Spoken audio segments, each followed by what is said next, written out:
Interesting detail. BSE ने एक और एसएमई आईपीओ पर रोक लगा दी है खुलने के ठीक एक दिन पहले। अब ये आईपीओ नहीं आएगा। कौन सी है वो कंपनी जो आईपीओ लाने वाली थी, क्यों लगी है रोक, और सारी डिटेल्स जान लीजिए। बताएं आशीष, क्या हुआ है?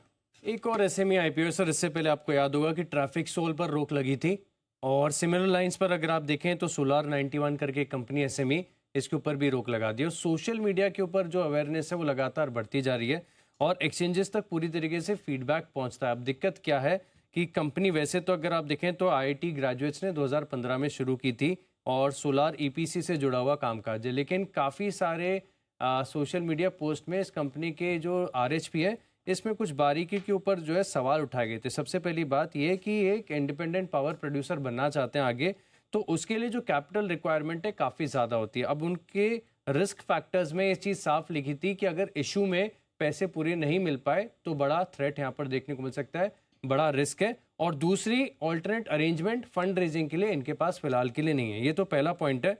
और पावर प्लांट लगाने के लिए काफ़ी ज़्यादा पैसे चाहिए होते हैं। इनका इशू था केवल 106 करोड़ का, तो वैसे भी किसी भी लिहाज से वो 106 करोड़ सफिशिएंट नहीं होते थे।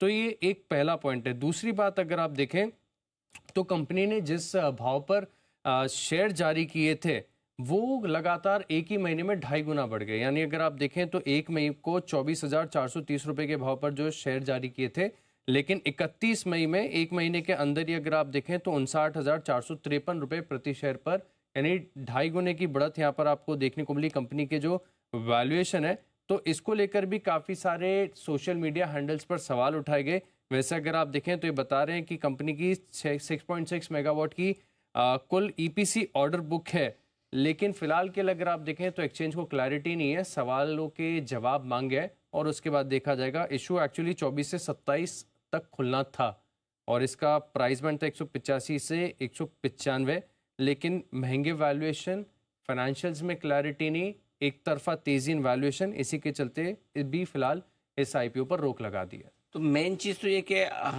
महीने भर में ही इनके वैल्यूएशन लगभग 2.5 गुना हो गए। 2.5 गुना हो गया। तो मतलब आईपीओ के ठीक पहले आपने इतने सस्ते शेयर दिए हैं, अब इतना महंगा आईपीओ कैसे ला रहे हैं? एक ही महीने में इतना क्या हो गया ऐसा? एग्जैक्टली। ओके, एक तो ये बड़ा कारण है। दूसरा कारण है कि आप जो प्रोजेक्ट करना चाहते हैं उसकी कैपिटल पूरी आपके पास आएगी नहीं आएगी, इसकी गारंटी नहीं है। जो इशू ये 106 करोड़ का लेके आ रहे हैं, करेक्ट, वो पर्याप्त ही नहीं है। हाँ। अब रिस्क फैक्टर में ये कह रहे हैं कि उनके पास ऑल्टरनेट अरेंजमेंट नहीं है इशू के अलावा कि कहीं से और पैसा जुटा ले। अच्छा, तो पावर प्लांट लगाने की जो बातें कर रहे हैं वो हवा हवाई लग रही है लोगों को। तो प्लांट लगेगा नहीं लगेगा। और 2015 में बनी है कंपनी, आईआईटी ग्रेजुएट्स ने बनाई। अच्छा, ये पहली बार सुनने में। आईआईटी ग्रेजुएट्स का आईपीओ रुका हुआ है, सब ज़्यादा सुनने में नहीं आता जनरली। आईआईटी ग्रेजुएट्स तो क्या है कि वो स्टार्टअप टाइप के लोग होते हैं ज़्यादा, तो उन्हें बेनिफिट डाउट मिल जाता है। लेकिन ये इंटरेस्टिंग है। तो बीएसई ने इस पर रोक लगा दी है। बीएसई ने लगा दी। ओके, और ये क्या काम क्या करते हैं? सोलर का आईपीओ लाने, सोलार ईपीसी प्रोजेक्ट्स हैं इनके पास। Solar EPC. ईपीसी, अच्छा, ये आजकल सोलार में बहुत सारे आ रहे हैं और सबको लगता है कि एक्चुअली ये बीएसई ने काम ठीक किया है वैसे देखा जाए तो। क्योंकि क्या है, बहुत सारी कंपनियां ऐसी हो रही जिनका पर्पज ही लाइफ में आईपीओ लाना हो गया आजकल। बोले मतलब बिजनेस के शुरू कर, बोले आईपीओ ला के लिस्ट कराएगी। सच्ची बता रहा हूँ मैं। आप कितने प्रमोटर को मिलोगे क्या आईपीओ लाने के लिए बस? अरे भाई, IPO is not your destination. List करना उनको लगता है और फिर वो अनाप शनाप वैल्यूएशन पे कराएंगे, पहले बढ़ाएंगे बाद में बढ़ाएंगे, लिमिटेड अलॉटमेंट होता है, प्री में दे देंगे। फिर जिनको प्री में अलॉटमेंट देंगे फंड को, उनको बोलेंगे आपको बाद में भी खरीदना पड़ेगा ताकि भाव बढ़े। लिक्विडिटी होती नहीं। ये तो फिर भी 100 करोड़ का ठीक ठाक था। कई सारे आईपीओ इतने छोटे होते हैं कि आप थोड़ा बहुत खरीद लो तो वैल्यूएशन कुछ भी होता है, सप्लाई नहीं है। और यही रीजन है कि अब धीमे धीमे एक्सचेंजेस बहुत स्ट्रॉन्ग एक्शन ले रहे हैं। मतलब ये लगभग इस तरह के फॉर्मूले लगभग सारे आईपीओ पे लगाने की ज़रूरत है। वैसे भी अब वो तो आ ही गया, जो गाइडलाइन सेबी की तरफ से आई थी वो लागू हो ही रही 1 तारीख से, कि आप आईपीओ का पैसा कोई प्रोमोटर्स को डेट वापस करने में नहीं कर सकते हैं, जनरल कॉर्पोरेट पर्पज़ के लिए पर्टिकुलर पैसे से ज़्यादा नहीं लेगा। मतलब अभी बहुत सारे रेस्ट्रिक्शंस ऐसे आ रहे हैं जो एसएमई आईपीओ में जो इतनी अनाप शनाप चीज़ें चल रही है।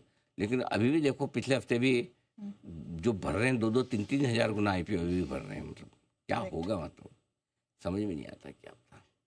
तो चलिए, एक और आईपीओ पर गाज गिरती हुई एक्सचेंजेस की तरफ से, और बीएसई ने क्या नाम बताया? Solar solar 91। 91।